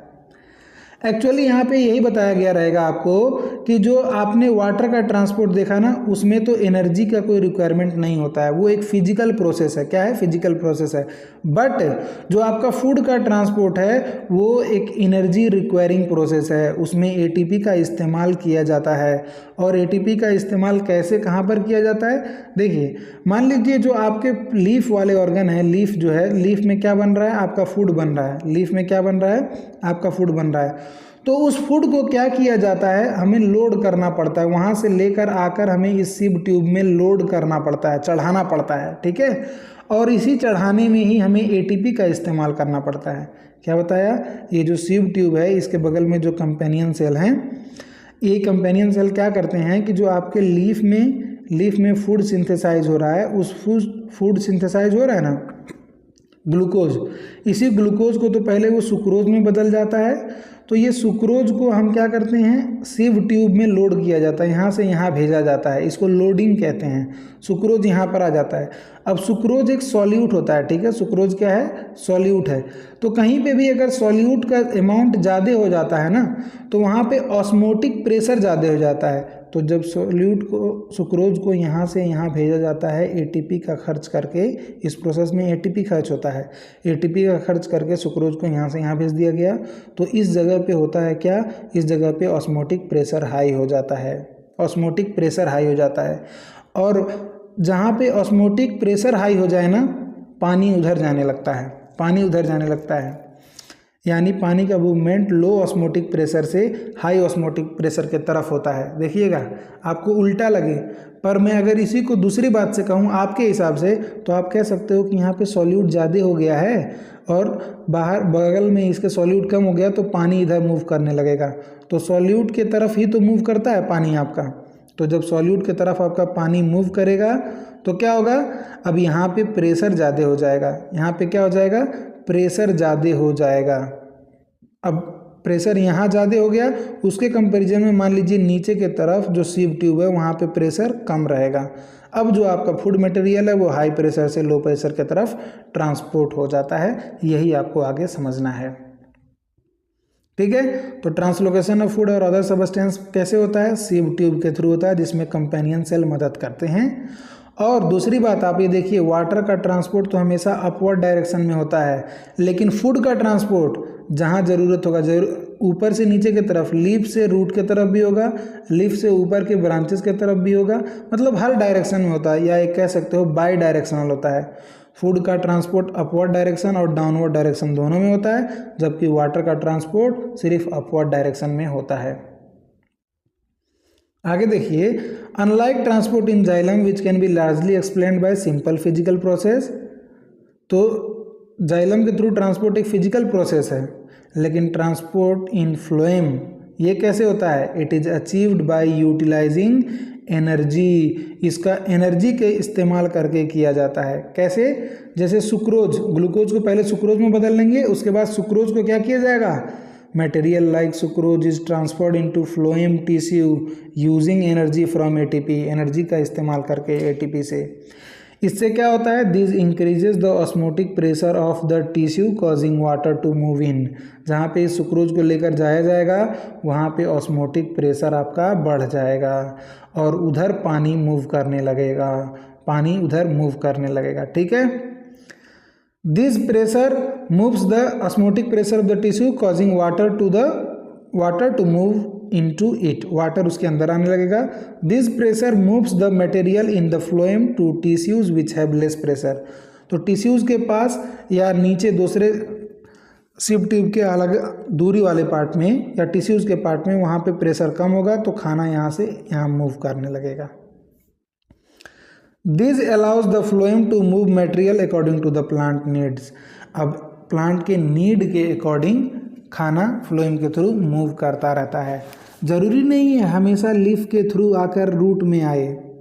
कई बार क्या होता है, पतझड़ वाले मौसम में, स्प्रिंग सीजन में जब पत्ता रहता है नहीं है, तब प्लांट को कैसे अपना खाना मिलता है, तो उस समय के लिए वो प्लांट क्या अपने स्टोरेज ऑर्गन रूट में खाने को स्टोर किया हुआ रहता है यहाँ पर। और जब पत्ते झड़ जाते हैं ना, तो वो जो छोटे छोटे बर्ड्स होते हैं उनको खाना तो चाहिए, तो वो खाना रूट से फिर निकलकर बर्ड्स में जाता रहता है, यानी नीचे से ऊपर भी खाना जाता है। इसी की वजह से तो कह रहे हैं खाना का मूवमेंट अपवर्ड और डाउनवर्ड डायरेक्शन में दोनों होता है। For example, in the spring sugar stored in root और stem tissue would be transported to the buds which need energy to grow. तो आपने ट्रांसपोर्ट ऑफ फूड भी पढ़ लिया, ट्रांसपोर्ट ऑफ वाटर भी पढ़ लिया, ट्रांसपोर्ट इन ह्यूमन बीइंग भी पढ़ लिया, यानी आपने पूरा ट्रांसपोर्ट पढ़ लिया।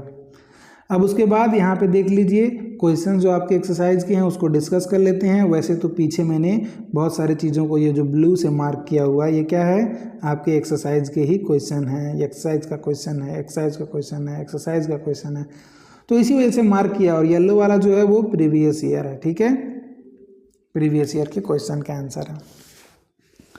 चलिए देख लेते हैं, what are the component of transport system in human beings और what are the function of this component. तो transport system in human being के क्या क्या कंपोनेंट होते हैं बताओ। अरे भैया, एक तो आपका ब्लड हो गया, उसके बाद क्या हो गया, इस ब्लड को पंप करने के लिए पंपिंग ऑर्गन हार्ट हो गया, और इस ब्लड को सप्लाई करवाने के लिए ट्यूब्स हो गए, ठीक है। अब ट्यूब्स भी तीन तरह के होते हैं, एक आर्टरी, दूसरा वेन और तीसरा कैपिलरीज। ब्लड का काम क्या है, ट्रांसपोर्ट करना, किस चीज़ का, फूड का, O2 का या CO2 का और वेस्ट मटेरियल का। वहीं पे हार्ट क्या काम करेगा, इसको पंप करने का काम करेगा। आर्टरीज का भी आप फंक्शन पढ़ सकते हो कि ऑक्सीजनेटेड ब्लड लेकर जाएगा हार्ट से अवे। वेन कलेक्ट करने का काम करेगा डीऑक्सीजनेटेड ब्लड को from organ to the heart. Capillary क्या काम करते हैं, capillary provide the site of exchange of the blood material between the blood and the tissues, या they join artery and veins. तो ये सब आप लिख सकते हो बढ़िया से, एकदम मस्त है कि नहीं। Why is it necessary to separate oxygenated and deoxygenated blood in mammals and birds? क्यों ज़रूरी होता है भाई? क्योंकि जो मैमल्स और बर्ड्स होते हैं उनका एनर्जी रिक्वायरमेंट बहुत ज़्यादा होता है, वो ये बहुत सारा एनर्जी इस्तेमाल कर लेते हैं अपने बॉडी के टेम्परेचर को रेगुलेट करने के लिए, ठीक है। और इसी वजह से ऑक्सीजनेटेड और डीऑक्सीजनेटेड ब्लड को हमें अलग रखना होता है, ठीक है ना। What are the component of transport system in highly organised plant? तो हाईली ऑर्गेनाइज्ड प्लांट में कंपोनेंट कौन से होते हैं ट्रांसपोर्ट सिस्टम के? तो दो ही तो होते हैं, एक जाइलम, दूसरा फ्लोएम। जाइलम में क्या क्या पढ़ा आपने? जाइलम में पढ़ा ट्रेकेड्स और वेसल्स, और फ्लोएम में आपने पढ़ा सीब ट्यूब और कंपेनियन सेल्स, ठीक है। अब इनके थ्रू क्या क्या होता है? जाइलम के थ्रू जल जाता है, फ्लोएम के थ्रू फूड जाता है, और कैसे जाता है ये सब मैंने आपको बता दिया, तो आप ये लिख सकते हो। How are water and mineral transported in plant? तो वही ट्रांसपोर्ट ऑफ वाटर जो आपको पढ़ा वो लिख सकते हो, ठीक है। How is food transported in plant? तो अभी जस्ट पढ़ा है कि नहीं। चलो अच्छा, अब ट्रांसपोर्ट ख़त्म करने से पहले एक यहाँ पे एक्टिविटी दिया हुआ है, ये देख लेते हैं। एक्टिविटी 6.8, चलिए बड़ा ध्यान से देखिएगा, यहीं पे समझेंगे हम। एक्टिविटी 6.8 क्या कहता है? Take 2 small pots of approximately same size and having same amount of soil. कह रहा है कि दो छोटे छोटे क्या लीजिए, पॉट्स ले लीजिए। क्या? पॉट्स या गमला, जो अप्रोक्सीमेटली सेम साइज के हों और उनमें सेम अमाउंट ऑफ सॉइल हो, मिट्टी भी सेम अमाउंट में हो। तो चलो मिट्टी भी यहाँ डाल दिया जाए क्या? चलो देखो ये मिट्टी भी डाल दिया सेम अमाउंट में। अच्छा, फिर क्या कह रहा है? One should have a plant in it, एक में प्लांट होना चाहिए। चलो प्लांट भी लगा दो इसमें, प्लांट है ये आपका, ठीक है, ये आपका प्लांट है। Place a stick of the same height as the plant in the other pot. अच्छा, दूसरे वाले पॉट में इसी प्लांट के हाइट का एक स्टिक लगा दीजिए, स्टिक गाड़ दीजिए। चलो कर दिया ये भी। Cover the soil in both the pots with a plastic sheet so that the moisture can not escape by evaporation. अच्छा, ये जो मिट्टी है ना, इसको प्लास्टिक से कवर कर दो। दोनों पॉट में जो मिट्टी है इसको प्लास्टिक से कवर कर दो, ताकि वहाँ का जो मॉइस्चर है ना वो इवापोरेट ना हो सके। अब क्या काम है उसका, अभी आप समझ जाएंगे, अभी स्टेप बाय स्टेप देखते रहिए।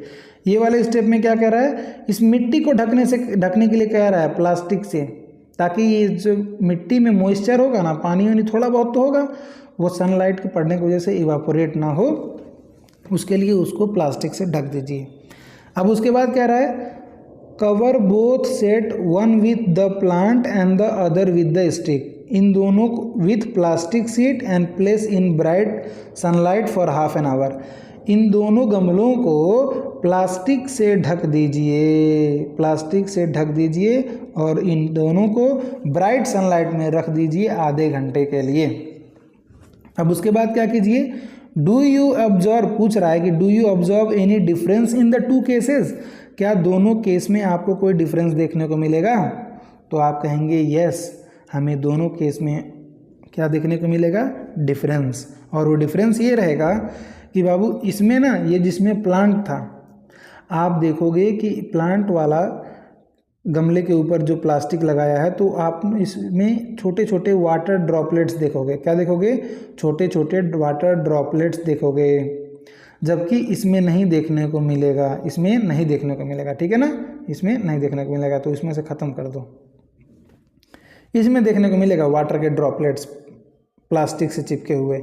अब ऐसा क्यों हुआ? तो आप जानते हो ना, यही ये क्या है? ट्रांसपिरेशन के बारे में बताया ना, कि जब सनलाइट पड़ता है तो लीफ से ट्रांसपिरेशन हो जाता है वाटर का। तो उसी के वजह से यहाँ मिट्टी था, मिट्टी में थोड़ा बहुत मॉइस्चर था, रूट था, प्लांट था, तो सनलाइट पड़ रहा था तो ट्रांसपिरेशन हुआ तो पानी बाहर नहीं निकल पाया, प्लास्टिक में ही फंस के रह गया। पर यहाँ पे तो आपने प्लांट लगाया नहीं था, स्टिक लगाया था, तो वो ट्रांसपिरेशन होगा ही नहीं यहाँ पे। तो यहाँ पे आपको वाटर ड्रॉपलेट्स नहीं देखने को मिलेंगे।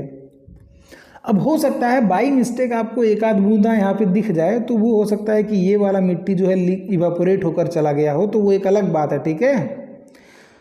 पर आपको यही देखने को मिलेगा, यहाँ ट्रांसपिरेशन हुआ, वाटर ड्रॉपलेट्स रहेंगे, इसमें नहीं देखने को मिलेगा। समझ गए ना डिफरेंस? बोथ केस में डिफरेंस क्या है? चलिए, तो आपका ट्रांसपोर्टेशन भी ख़त्म हो गया। ठीक है, इसके बाद हम एक्सक्रीशन के बारे में देखेंगे।